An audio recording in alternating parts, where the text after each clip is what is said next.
Kamusta Brad? Status mo ngayon? Ako eto, gumising ng maaga para magpadyak. Padyak ng legal to Brad. Ito yung pinakamabisang enersisyo sa umaga. Masasanay din tayo sa araw-araw na ginagawa natin sa buhay. Hindi habang buhay, ganito na lang tayo. Wala akong pangarap. Pero marami akong gustong matupad. Ikaw ba Brad? Papayag ka ba na hanggang dyan ka na lang? Huwag ganun Brad. Huwag kang pumayag.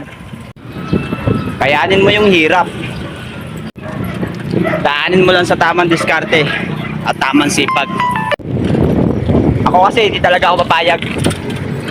Hindi ako papayag na hanggang dito lang ako.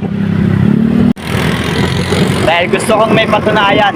Hindi para sa sarili ko, para sa mga taong nakasuporta sa akin ng totoo. Kaya sa lahat ng lumalaban ng patas at legal, maraming ikasay mo yan. At patuloy lang tayo mga Brad.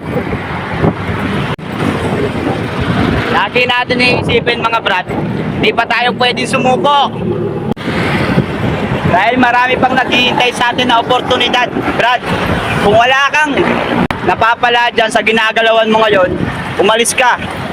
Subukan mo magbago. Magbago ng direksyon ng oportunidad. Alay mo isang araw, bigla ka na lang umangat. Alay lang natin.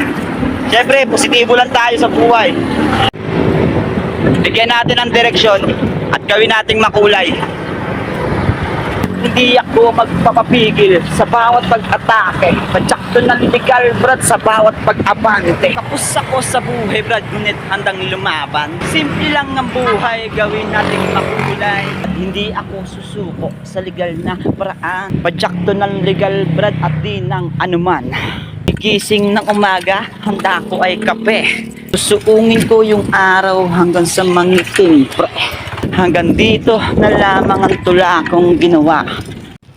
Paalam kaibigan, paalam sa madla.